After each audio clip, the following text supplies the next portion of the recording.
Allez, on a eu des stats qui font que l'inflation est quand même collante, évidemment, et on va départager en 2025 entre deux choses.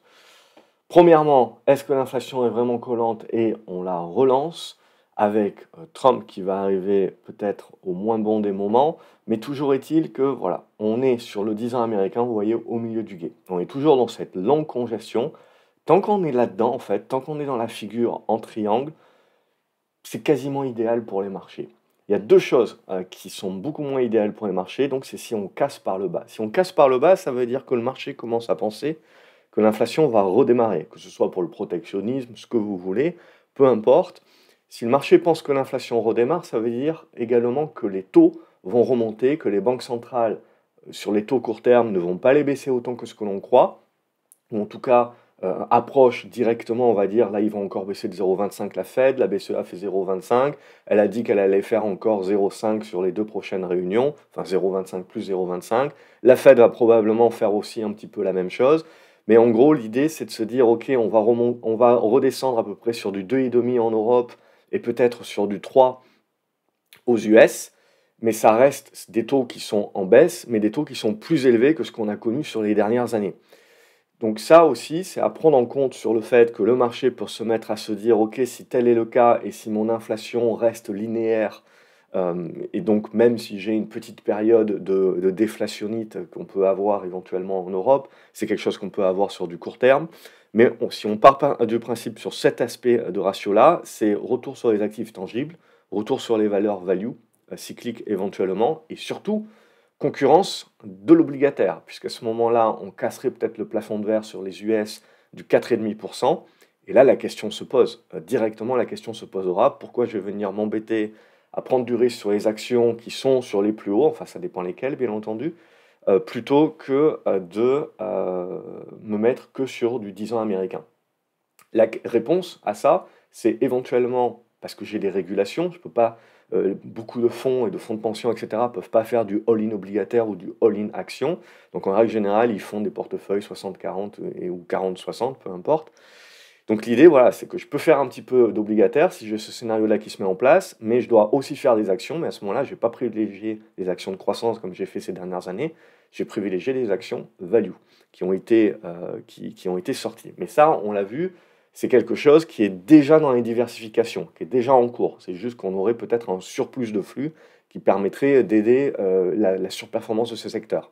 Donc on en est là. Et le cas contraire, évidemment, c'est de se dire, OK, on veut réduire les déficits aux US, on veut réduire le nombre d'employés, fonctionnaires, et cetera, alors que c'est ça qui supporte un petit peu les dernières stats du chômage. On voit que le secteur privé a beaucoup plus de mal.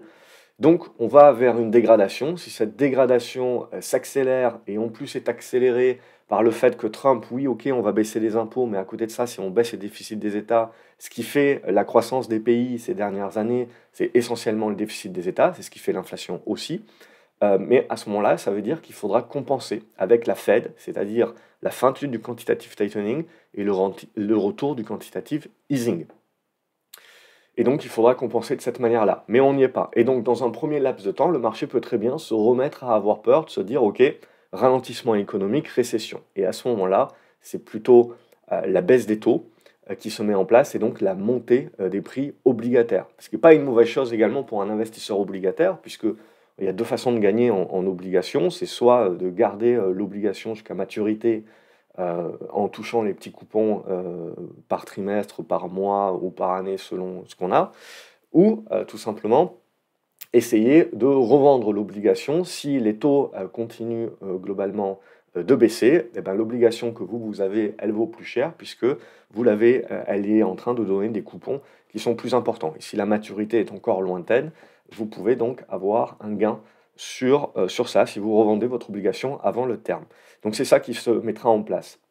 Donc on comprend bien, si vous voulez, que finalement, qu'on ait un retour de l'inflation ou qu'on ait un ralentissement économique, l'obligataire devient vraiment une grosse question de choix et de pondération pour les portefeuilles à l'avenir. Et sur les actions, je dirais que ça va être le côté value. Plutôt que de vous faire du blabla, maintenant, on va passer à quelques graphiques. Et d'ailleurs, j'en profite, la semaine prochaine, je ne suis pas sûr que je ferai la vidéo.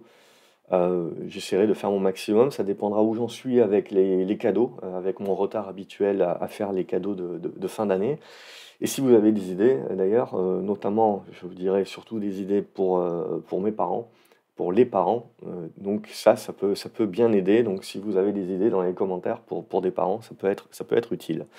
Aussi large que ce soit. Et on va donc reprendre. N'oubliez pas également de vous abonner à la chaîne, comme ça vous ne loupez pas les autres vidéos que je vais publier, parce que sur la fin de l'année, là, j'en ai pas mal. Parce qu'en règle générale, moi, je prépare rien, mais je tourne tout d'un coup le samedi matin quand ça me prend, et ensuite je diffuse ça dans le temps, ce qui fait que, évidemment, il y a des fois des vidéos qui arrivent comme un cheveu sur la soupe, et on se dit que voilà, les trucs se sont déjà passés, mais c'est parce que souvent je les ai enregistrés il y a quand même un moment. Donc voilà, cette fin d'année, j'aurai pas mal de publications de vidéos autres. Donc abonnez-vous à la chaîne, cliquez sur la petite clochette pour recevoir une notification, comme ça vous loupez rien. Là, on va se faire quelques charts, ça évitera le blabla habituel, éventuellement juste m'écouter, mais peut-être vous aider un petit peu à visualiser le truc, vous me direz si ça vous aide et que c'est un petit peu mieux comme ça. Ici, ce graphique-là, qu'est-ce qu'il nous dit? Il nous dit que si Trump fait ce qu'il a envie de faire, notamment sur les droits de douane en Chine, ça nous montre l'impact un petit peu qu'il y aura sur l'économie chinoise. Et on voit le gros de l'impact, évidemment, mi-2025. Évidemment, ils ont du mal à redémarrer leur éco en ce moment, donc ça viendrait un petit peu leur appuyer sur le coin de la tête. On comprend bien, donc, plus Trump tape sur la Chine, plus la Chine doit faire du stimulus. Plus la Chine fait du stimulus, plus les actions sont très intéressantes. Et on y reviendra dans un autre point. Le seul danger de la Chine, évidemment, c'est la géopolitique, et ça serait le fait qu'ils se lancent eux-mêmes dans quelques aspects, mais comme on le voit, leur demande intérieure et leur santé économique ne leur permet pas, je pense, de faire trop les fanfarons, ou toujours d'être un petit peu derrière le rideau. Et ce qui va nous intéresser, donc, c'est Taïwan. C'est toujours Taïwan, mais là aussi, comme je vous avais déjà dit il y a quelques années de cela, je ne pense pas que la Chine a vraiment les moyens de le faire. Ça serait trop tôt, ça serait une erreur. Il faut d'abord qu'ils construisent une économie forte de l'intérieur. Et c'est, je pense, le stimulus qui doit être fait. Et ça aidera les actions. Et comme je vous ai dit, si vraiment la Chine veut à un moment donné avoir un cheval de bataille pour pouvoir faire de la négo, ben en fait, il faut qu'il soit le plus sympa possible avec les Occidentaux, au final, pour essayer d'attirer à nouveau les flux étrangers. Et à partir de ce moment-là, si vous voulez, capter ces flux étrangers. Et si un jour, il y a Taïwan et compagnie, ça servira également de point de mesure, parce que du jour au lendemain, on peut très bien décréter que les étrangers n'ont pas le droit de détenir des actifs en Chine. Sucré, terminé. Donc ça aussi, pour moi, c'est un point. Mais aujourd'hui, tout le monde est très défiant sur la Chine, donc c'est un point qu'il faudra travailler, mais ça prendra du temps, bien entendu. Deuxième graphique ici, c'est que l'on voit que les large caps américaines sont chères, entre guillemets, par rapport à l'euro, mais il faut mettre ça aussi en parallèle des profits énormes que sont en train de faire les sociétés américaines par rapport à une zone euro qui est proche de la déflation. Donc, évidemment, Trump va arriver et on va commencer le début de l'année sur des niveaux qui sont élevés. Donc forcément, ça peut inquiéter et on peut se dire, je peux être porté à acheter le truc un peu moins cher. Très souvent, ce qui se passe, si vous voulez, c'est que le truc cher continue d'être encore plus cher. C'est un effet momentum, c'est un effet de flux. Et donc vous avez besoin d'avoir un retournement et d'avoir des stats un petit peu sur l'inflation pour vous dire que, ok, la baisse des taux sur la zone euro, ça va suffire.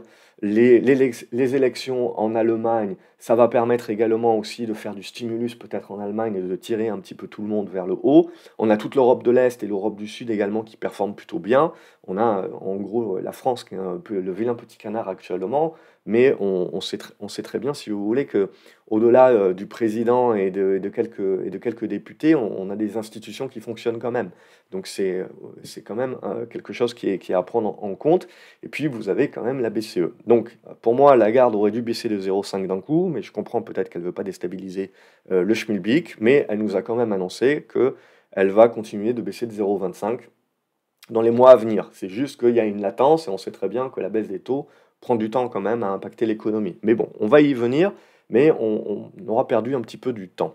Ce qui est important de bien comprendre aussi, c'est que les profits des plus grosses capes américaines vont commencer à stagner, alors que les profits du reste commence à s'améliorer. Donc c'est là aussi où le marché a déjà anticipé globalement, mais on a cette rotation donc qui se met en place. L'autre point également, c'est de se dire, très bien, la Fed va continuer de baisser ses taux, mais il y a fort à parier qu'elle va peut-être les baisser moins que ce que l'on croit si l'inflation reste un petit peu collante. Mais comme on l'a vu, la Fed, si vous voulez, elle veut avant tout protéger aussi du chômage. Donc elle peut continuer de baisser les taux en acceptant que l'inflation est plus élevée que son objectif, parce que son but, c'est avant tout de protéger l'économie. Et ça, c'est quelque chose aussi sur lequel j'avais appuyé il y a déjà quelques années en disant, on viendra à ce moment-là. Et là, on y est. Il y a aussi quelque chose qui est important ici sur ce chart, c'est l'obligataire de court terme. Plus les banques centrales baissent les taux, moins il est intéressant de conserver du cash sur de l'obligation de court terme, qui est considéré comme du cash parce qu'on peut le récupérer facilement. Et donc de l'investir, soit sur l'obligation de long terme, pour essayer de capter du 4, 4,5% sur les années à venir en se disant, bon, mais ça me permettra de voir venir, soit revenir sur les actions. Parce que j'ai une rentabilité, j'ai du dividende éventuellement, mais ça va se trouver essentiellement sur les valeurs value. Donc ne pas sous-estimer les valeurs énergétiques, les valeurs santé, et je pense que la seconde partie de la vidéo sera focus sur ces secteurs d'activité-là. Un autre chart sur la Chine, pour bien démontrer que vous avez une croissance du PIB de la Chine, une croissance des profits des sociétés également, mais qu'au niveau du marché boursier, eh ben, on est très en retard. Eh bien, ça, c'est une question de flux. Donc c'est ce que je vous dis toujours, tout le monde vous expliquera que la bourse, c'est une question du profit des sociétés et de comment la société va décider, comment on va décider de valoriser ses profits. Et la partie valorisation, en fait, c'est la plus importante. Parce que vous voyez bien que dans certains pays, parce qu'il y a des raisons géopolitiques, des risques, etc., il n'y a pas suffisamment de flux. Et donc les sociétés sont peu chères, mais elles restent peu chères. Et parce que on n'a pas une envie de valoriser ces sociétés-là comme elles devraient normalement être valorisées si on était dans des pays plus occidentaux, avec moins de risques géopolitiques, etc.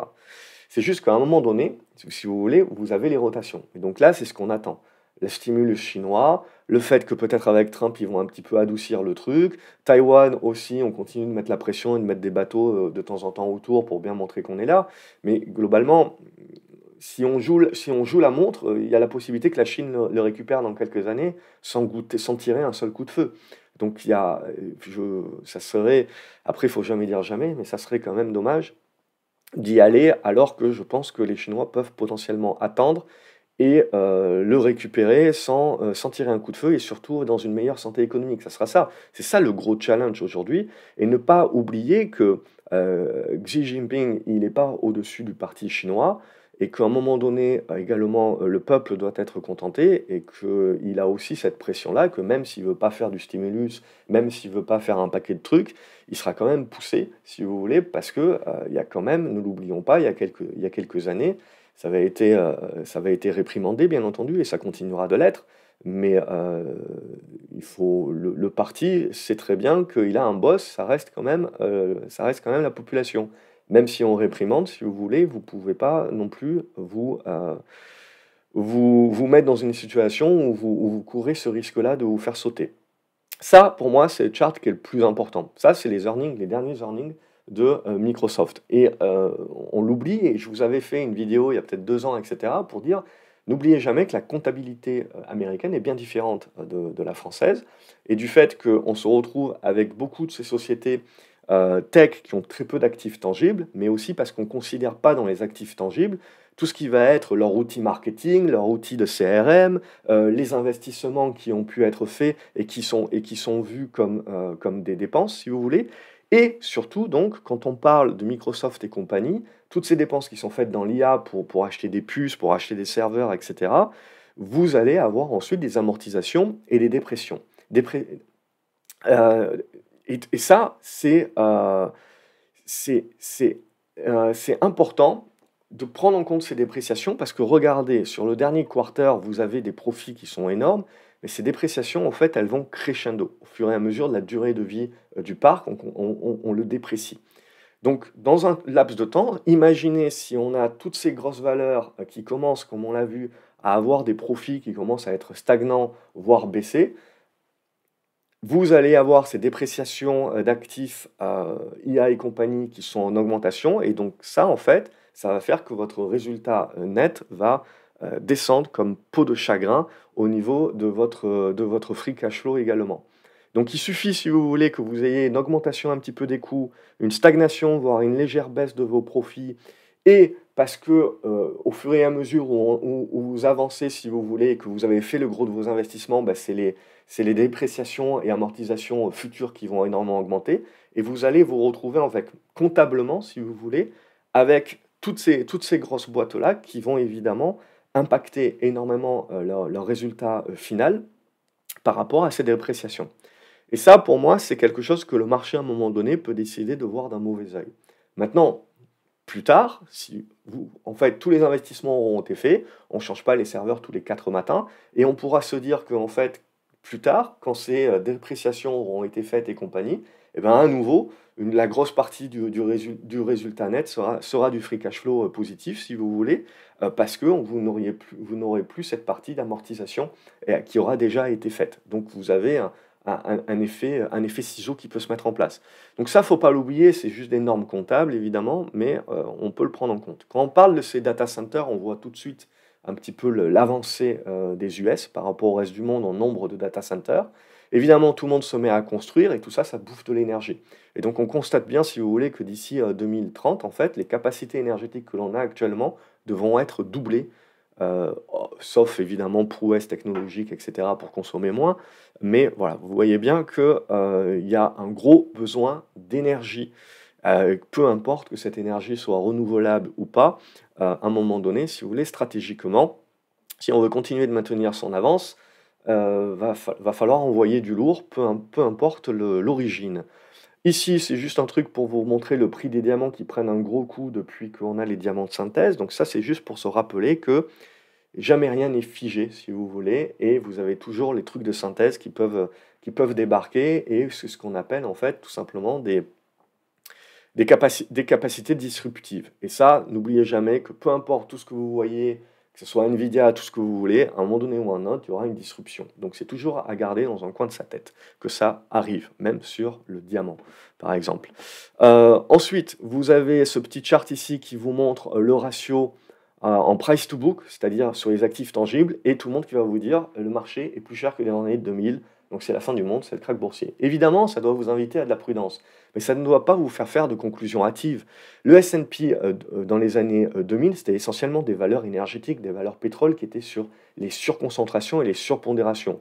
Donc, des sociétés qui ont énormément d'actifs tangibles. Donc, c'est normal, si vous voulez, on achetait, il y avait plus d'inflation que maintenant, les taux étaient plus hauts que maintenant, donc on était beaucoup plus sur les valeurs value que maintenant, alors que maintenant on est sur les valeurs de croissance. Et comme je vous ai dit, de par les normes comptables, etc., les valeurs de croissance d'aujourd'hui ont en fait très peu d'actifs tangibles. Donc forcément, les valorisations, si vous voulez, par rapport à des actifs tangibles, sont complètement survalorisées et font qu'on est sur les mêmes niveaux que 2000, alors que ce n'est pas comparable. La problématique, c'est tous ces charts de mecs qui vous démontrent et qui vous disent regardez par rapport à ce que valait le S&P ou ce que valorisait sur tel ratio le S&P il y a 20 ans, ben ça vaut rien parce qu'il y a 20 ans, le S&P n'avait pas 35% de sa pondération sur des GAFAM, sur des valeurs de croissance, comme aujourd'hui. Il était spécialisé sur d'autres secteurs d'activité et on ne les valorise pas de la même manière en fonction des taux, par exemple. Donc ça aussi, voilà, comparer des price to book, bah, il faut comparer ce qui est comparable. Si vous voulez, il faut comparer des sociétés qui ont des actifs tangibles importants. Donc là, en fait, il aurait fallu virer du S&P 500 toutes les valeurs de croissance, ne garder que les valeurs justement industrielles value, pour voir quel est le niveau aujourd'hui de price to book qu'on paye, et je l'ai fait pour vous, on ne paye pas plus de 2,5 à 3 price to book aujourd'hui sur les valeurs énergétiques. Ce qui peut nous faire dire que ça se paye pas cher, les valeurs énergétiques aujourd'hui, quand on voit évidemment le besoin d'infrastructure et le besoin d'énergie que l'on va avoir encore pour les prochaines années. Ici, ce que je vous ai mis, tout le monde parle de dette, tout le monde vous dit la dette est haute, machin, bidule, on continue de s'endetter toujours plus, oui. Mais la dette, c'est pas forcément mauvais, hein. La dette, ça crée de la monnaie également, et ça vous permet de faire fonctionner votre marché du crédit, et donc de créer de la croissance. Si vous limitez votre dette, vous limitez votre croissance aussi. Il y a très peu de personnes qui semblent comprendre ça. Mais toujours est-il que quand vous regardez une société, alors ça, toujours je ne comprends pas, les mêmes personnes qui disent il y a trop de dettes, on ne pourra pas payer, etc., sont en règle générale les mêmes personnes qui vont vous dire: Oui, alors cette société-là a de la dette, mais regarde ses actifs». Ben, regardons les actifs un petit peu également des pays. Donc ici, vous avez dans le monde 900 trillions de richesses. Hein. Par écho, la dette américaine est à 36 trillions, je ne sais plus comment on dit. Mais toujours est-il, c'est la dette US. Et après, je ne sais plus la dette mondiale à combien elle est, mais vous avez des actifs qui sont bien supérieurs à la dette. Ok, c'est pour ça que ça tient quand même. Et puis on verra, il y a un autre point aussi pourquoi ça tient.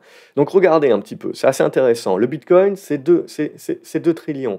Le gold, c'est 16. L'art, c'est 18. Les voitures et collections, montres, ce que vous voulez, c'est 6. Le marché action, c'est 115. Le marché immobilier, c'est 330. Les obligations, c'est 300. Et l'argent, donc l'argent que ce soit sur du court terme ou du cash pur et dur, c'est 120. Ok? Donc déjà, il faut considérer toujours les actifs. Quand on vous parle de dette, mettez les actifs en face. Et après, on va prendre un autre point. Ça, c'est un point que je trouve intéressant. C'est en gros, évidemment, beaucoup d'investissements sur les ETF, très bien. Une grosse part des ETF aujourd'hui sur lesquels 30% de l'argent qui va sur les ETF aujourd'hui vont sur des ETF actifs. Ces ETF actifs sont en règle générale des fonds de gestion ou également des ETF qui sont des produits dérivés qui vont avoir un levier X ou Y sur un indice, sur une action, etc.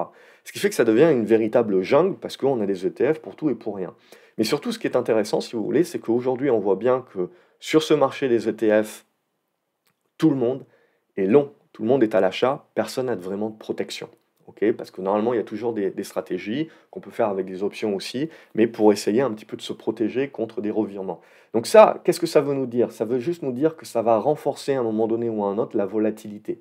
Parce que si tout le monde et en plus rajoute du levier, à un moment donné, quand vous allez avoir des mouvements de correctifs qui seraient sains, ben, il va falloir accepter peut-être un peu plus de volatilité parce qu'il y a beaucoup d'appels de marge qui vont se faire.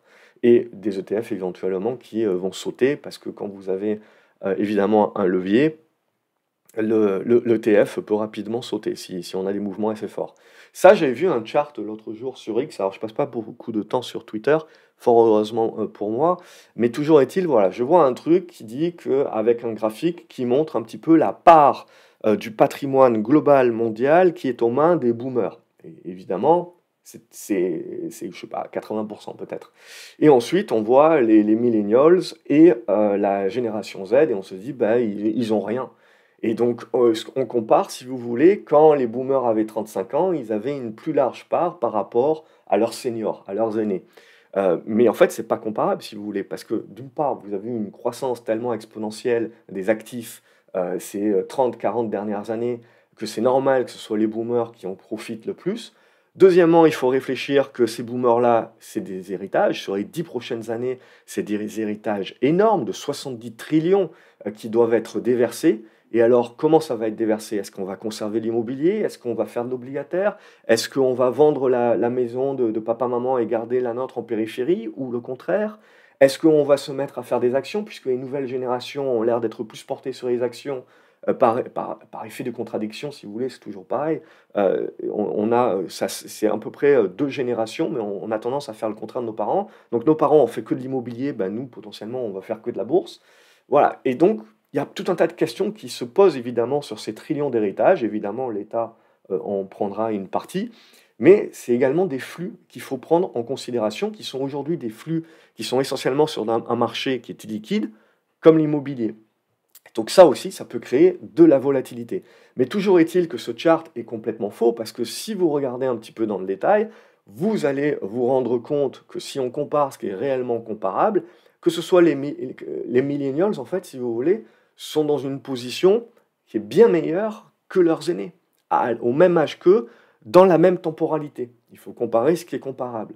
Donc en effet, les boomers ont l'essentiel des richesses dans le monde parce qu'ils ont profité de l'essentiel du boom, mais si on compare, les millennials profitent également de ce boom pour avoir bien plus que ce que leurs parents avaient, enfin, ou la génération d'au-dessus avait, comme eux, au même âge, si vous voulez. Donc ça aussi, voilà, c'est toujours la même chose sur X ou sur Twitter. Faites toujours attention aux graphiques qui vous sont pondus avec des conclusions hâtives. Il faut toujours regarder un petit peu plus dans le détail et nuancer les choses. Ici, c'est sur les différents marchés, combien on dépense de notre produit intérieur brut pour la santé. Les US sont à 18%. Ok, la France et tout ce qui va être Europe, on est aux alentours des 12%. Et dans les pays plus émergents, on voit c'est beaucoup moins. Mais en fait, ça va aller, quelque part, ça va aller crescendo dans ces pays-là. Donc la santé, clairement, aujourd'hui, c'est un point. Évidemment, Trump va arriver avec Kennedy pour nous expliquer, pour réduire certaines dépenses, etc. Ça peut taper quelque part sur certaines sociétés, bien entendu. Mais à long terme, on est quand même sur une tendance haussière. On vit de plus en plus longtemps. Si on veut vivre de plus en plus longtemps en bonne santé, il faut des médicaments. Euh, et là, celui-ci, je vous l'ai réservé par la fin parce que c'est un truc que je dis depuis des années où tout le monde vous explique la dette des US, c'est la faillite, etc. Même Musk, je veux dire, il va. Et donc on se dit, si les taux augmentent, les Américains, ils ne pourront pas payer les taux d'intérêt. Ok, alors attendons. Regardez, la dette US, elle est faite de quoi? C'est que la partie rouge qui m'intéresse. En gros, aux étrangers, on paye quoi? 15% plus 3 plus 2, allez, 20%, on arrondit. 20% de la dette US et donc des intérêts sont payés aux étrangers.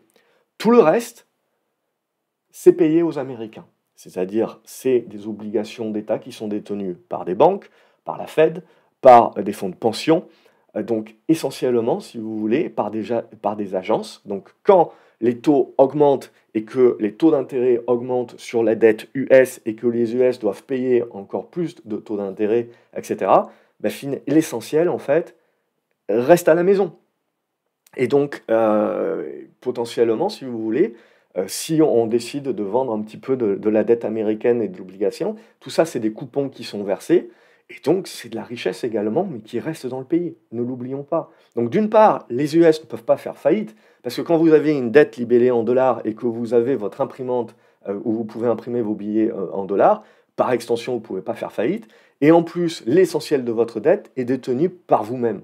Et c'est quelque chose qui est en essor également en Europe. C'est pas 80%, mais c'est pas mal. Et au Japon, pareil. Ils sont capables de tenir une dette sur PIB de 250% depuis des décennies. Et tout le monde s'en offusque encore dès qu'on dépasse les 100%. Oui, mais attendez, il faut mettre les actifs en face et il faut voir, OK, à qui on paye réellement les intérêts. Parce qu'à un moment donné, c'est de l'économie circulaire, si vous voulez. Donc ça, pour moi, c'est un point aussi qui est important. Oui, trop de dette et de la mauvaise dette, c'est pas bon, notamment de la dette qui n'est pas réinvestie correctement. Mais si vous regardez, si on est dans la capacité d'investir la dette dans les infrastructures, dans l'énergie, pour que l'énergie soit la moins chère possible, pour conserver un avantage compétitif dans nos industries, et donc et avoir de la productivité, créer de la richesse, là, oui, évidemment, si on utilise la dette pour faire des choses qui sont plus louables, en effet, potentiellement euh, plus sociales et compagnie, il faut en faire, bien entendu, puisque on a des dualités quand on regarde les US, bien entendu, mais c'est quelque chose aussi où si à côté de ça, on a joué les bisounours sur notre stratégie énergétique, si on a fait que de la régulation et compagnie, ben, à un moment donné, oui, on paye forcément les pots cassés. Et la problématique, c'est que ça, c'est dans cette stratégie qui mettent des années, voire des décennies à mettre en place, et donc c'est du retard qui a été pris.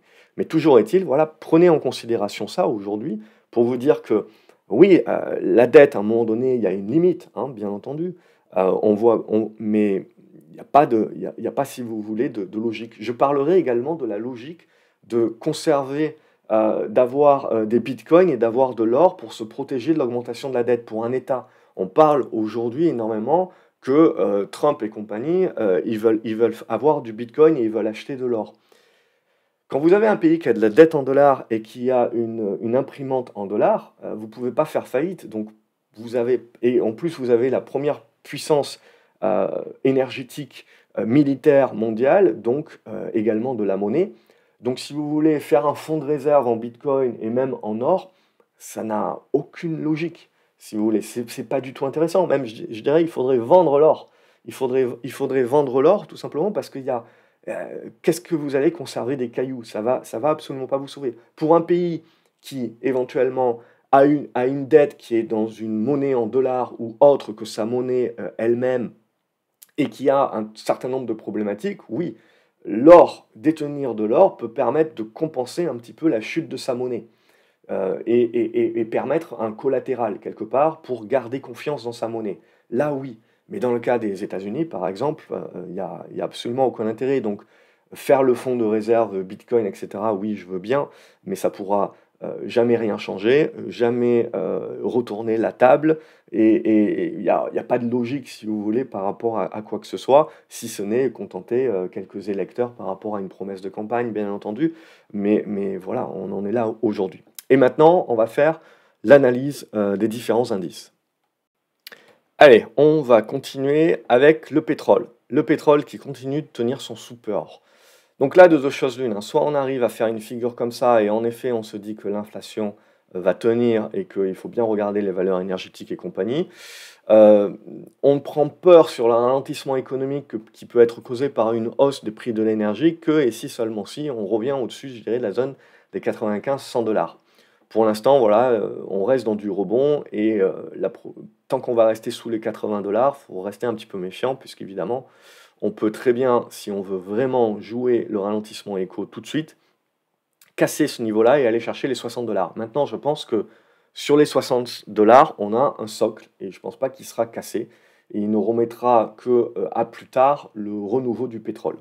Donc si ça ne casse pas ici, si vous voulez, il faut penser qu'on peut aller chercher les 60 dollars, mais que derrière on reprendra. Donc ça, il faut le voir pareil en plusieurs étapes. Si je vais regarder maintenant le CAC 40, je suis à peu près dans la même idée d'une congestion. J'ai fait une belle réaction ici. Je suis en train de recréer ma congestion au-dessus des 7300 points. Et mon idée, c'est d'essayer de pousser ici pour revenir chercher la zone des 7006-7007 en tant que résistance.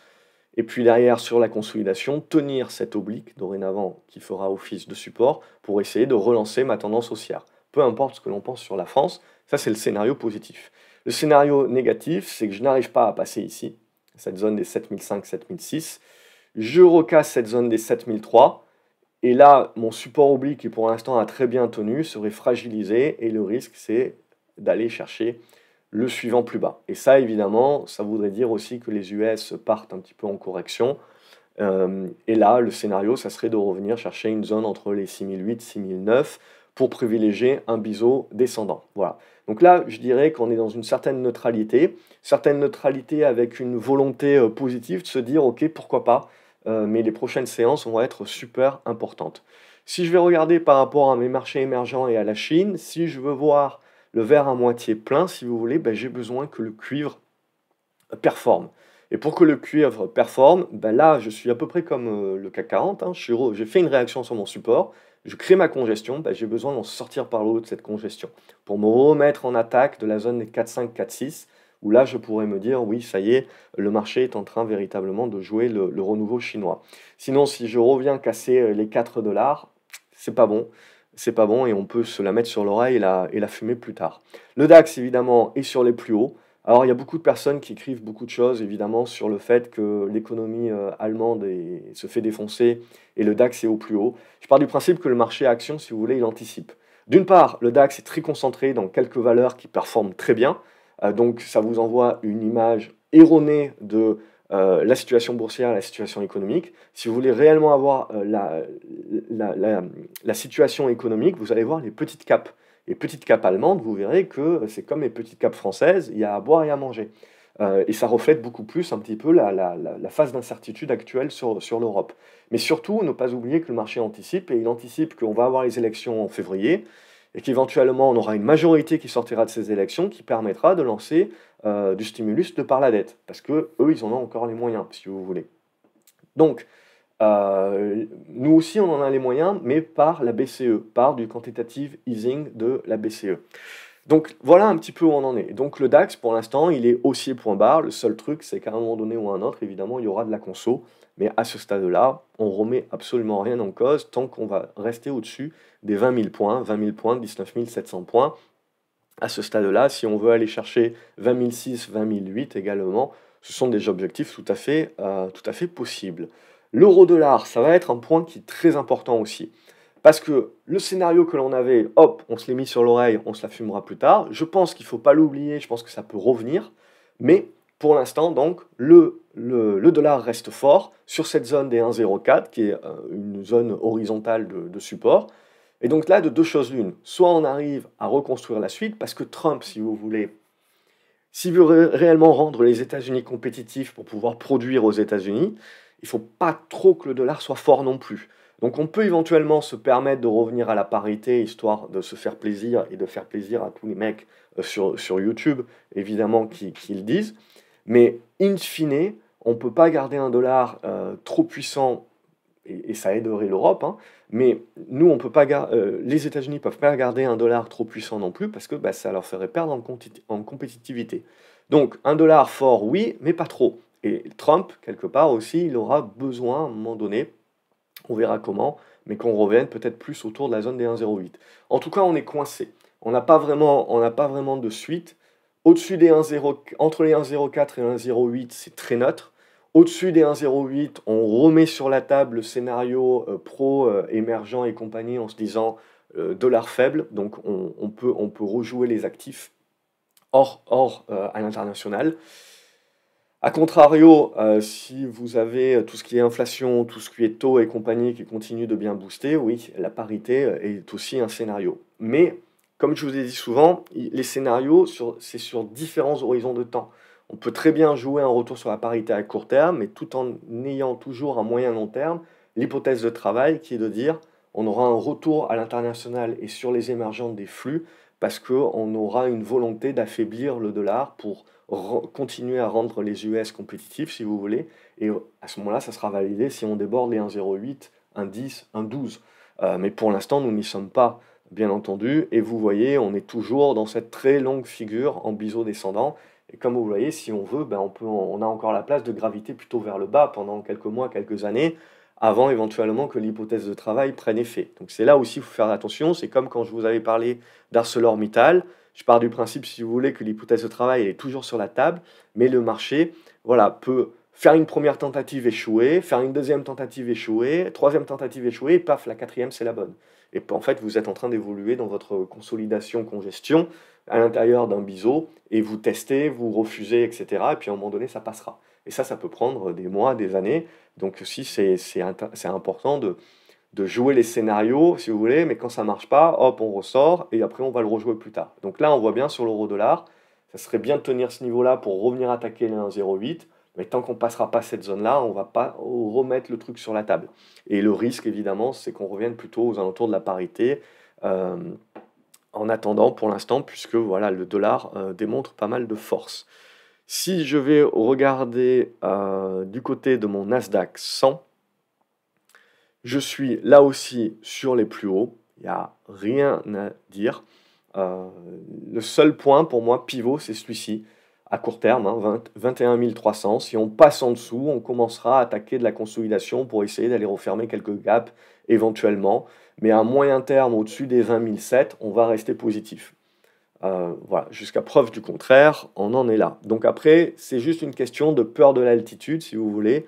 On sait très bien qu'à un moment donné, il faudra consolider, mais à ce stade-là, voilà, il n'y a pas il y a pas les degrés techniques pour nous y inciter. Si je vais regarder du côté de mon S&P 500, je vais trouver un petit peu la même chose. Je plafonne un petit peu ici. Et mon pivot va être là, comme sur le Nasdaq, si je trace un peu plus droit que ça. Donc aux alentours des 6000 points, 5980. Si je passe en dessous, oui, je commencerai à construire un petit peu de la conso. Mais tant qu'on va rester au-dessus de ce gap-là à moyen terme, on reste positif, hein. 5666, vous voyez, jusqu'à 5800 à peu près. C'est la zone pour moi pivot de moyen terme. On peut y revenir consolider dessus. Tant qu'on ne la cassera pas, on restera positif. Donc, vous voyez, on peut avoir de la volatilité sans pour autant remettre en cause les tendances. C'est ça sur lequel il faut être préparé en rentrant dans cette année 2025, si vous voulez, c'est que les tendances haussières prédominent, mais il faut quand même s'attendre aussi à un retour de la volatilité, et c'est ça aussi qu'il va falloir pouvoir encaisser. Si je vais regarder sur l'or et sur l'argent, ça reste très positif, très haussier. On est en train de continuer voilà, des petites constructions intermédiaires ici. Si on arrive à casser, on relancera. Mais voilà, on a une congestion intermédiaire. C'est important le dollar aussi. Si on casse ici par le bas, je pense qu'on continuera une phase un petit peu correctrice qui nous fera revenir peut-être sur la zone des 2004-2005 sans changer le schmilblick. C'est juste qu'on a besoin un petit peu de souffler par rapport au mouvement. Et sur l'argent, ça suit, c'est globalement la même chose. Et si je vais regarder sur mes valeurs un petit peu value, ben là aussi, voilà, j'ai besoin un petit peu de consolider et de construire. Vous voyez, la volatilité, on prend ce genre de truc-là un petit peu en ligne droite. C'est des reprises de souffle, c'est des prises de profit qui vont permettre de construire les figures qui vont nous intéresser sur la suite. Là, pour l'instant, voilà, j'ai pas plus de ça à dire. C'est ce à quoi il faut s'attendre à un moment donné ou à un autre sur la majorité des indices. C'est qu'on corrige, si vous voulez, puis qu'on commence à construire nos figures. Et tant qu'on ne cassera pas ces figures-là par le bas, ben on ne remettra pas en cause les mouvements actuels. C'est juste qu'on a bougé quand même très très vite, plus ou moins en ligne droite. À un moment donné ou à un autre, il faut un petit retour à la moyenne. Et au niveau du Russell 2000 et des petites caps, c'est ce qui a pas mal performé dernièrement. Mais voilà, c'est ce que l'on voit aussi actuellement, qui a besoin de souffler un petit peu pour revenir chercher les anciennes résistances et les valider en support. Tant que c'est le cas, ça reste positif. Si on repasse en dessous, c'est là où on commence à avoir un petit peu de doute et à rentrer dans des constructions qui peuvent durer plus longtemps. Mais pour l'instant, nous n'y sommes pas. On est dans des prises de profit, dans une certaine volatilité, mais qui est tout à fait normale et adaptée par rapport à ce qu'on est en train de vivre. Voilà pour cette vidéo globale. Dites-moi un petit peu si vous aimez bien comme ça, peut-être plus le blabla habituel parce que c'est peut-être plus rapide ou l'utilisation de quelques charts comme ça pour avoir une vue d'ensemble. Vous me dites ça en commentaire. N'oubliez pas de me donner quelques idées pour mes parents de cadeaux de Noël. Je vous souhaite d'ores et déjà une bonne préparation de vos fêtes, puisque le week-end prochain, voilà, j'essaierai de faire la vidéo, mais c'est pas sûr. Mais je tenterai de faire la vidéo dans le même type de format que j'ai fait là, si dans les commentaires je vois que ça vous a plu. Et je vous donne rendez-vous à la seconde partie de la vidéo où on va faire un focus sur les actions qui, je pense, peuvent être très intéressantes pour 2025, ou en tout cas avec un biais défensif. Excellent week-end à vous les graphes, à lundi sur graphseobourse.fr et sur YouTube pour d'autres vidéos, j'ai pas mal de trucs déjà prêts à publier, et si les marchés sont plutôt calmes, ça sera un avantage. Bon week-end une nouvelle fois, à lundi, salut.